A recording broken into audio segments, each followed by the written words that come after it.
ఇవాళ ఈ రాష్ట్రంలో అరాచక పాలన సాగుతోంది, ప్రజలంతా గమనిస్తున్నారు. అధికారాన్ని అడ్డం పెట్టుకొని, అధికార యంత్రాంగాన్ని అడ్డం పెట్టుకొని ప్రజల్ని కీచకుల్లాగా ఇవాళ బాధిస్తుంది ఈ వైసీపీ ప్రభుత్వం, ముఖ్యంగా ముఖ్యమంత్రి జగన్మోహన్ రెడ్డి గారు. ఈ అధికార పార్టీకి తొత్తులుగా మారిన కొంతమంది అధికారులు వాళ్ళ ఉద్యోగ ధర్మాన్ని మర్చిపోయి పార్టీ సేవలో నిమగ్నమై ఉన్నారు. మీరు ఉద్యోగం చేయండి, లేదా బయట రాజీనామా చేసి పార్టీ సేవన్న చేయండి. ఇటువంటి అధికారులను గుర్తించి రేపు, ఎందుకంటే ప్రజలు స్వచ్ఛందంగా ఓట్లు వేసుకొని రావాలంటే అధికారులు ఉంటే జరిగే పరిస్థితి లేదు.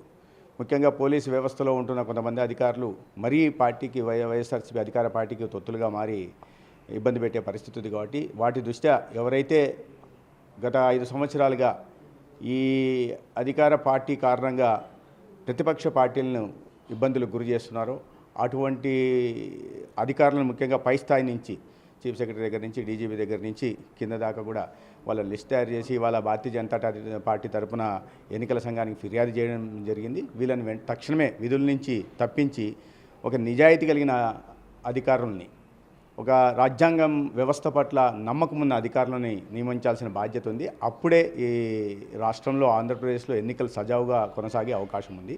కాబట్టి దీని మీద భారతీయ జనతా పార్టీ పోరాడుతుంది, అధికారులను తప్పించేదాకా పనిచేస్తుంది. ఇప్పుడు కొత్తగా వచ్చిన ఎస్పీలు కూడా అధికార పార్టీకే పనిచేస్తున్నారని ఆరోపణలు కూడా ఇప్పుడు మళ్ళీ తీసుకెళ్లడం జరుగుతోంది. ఎందుకంటే ఇప్పుడే చూసాం, మన గతంలో చంద్రబాబు నాయుడు గారి మీద దాడి జరిగినప్పుడు వాళ్ళు దాడి చేసి మళ్ళీ గతంలో 14 సంవత్సరాల పాటు ముఖ్యమంత్రిగా పనిచేసిన నాయకుడి మీద హత్యా నేరం మోపి కేసులు పెట్టిన సందర్భం అంటే ఎంతకు బరి తెగించారనే విషయం మనకు అర్థమవుతుంది. ఇటువంటి అధికారులు కూడా ఇప్పుడు, ఎందుకంటే ఇప్పుడు అధికారంలో ఉన్నారు కాబట్టి ఆ చీఫ్ సెక్రటరీ కూడా ఈ విషయంలో ఇంకా అధికార పార్టీకి తొత్తుగా పనిచేస్తున్నారనే విషయం అర్థమవుతుంది. దాని విషయంలో కూడా మళ్ళీ ఎన్నికల సంఘానికి ఫిర్యాదు చేయడం, దాని మీద తగు చర్యలు తీసుకునేలాగా భారతీయ జనతా పార్టీ కృషి చేస్తుంది.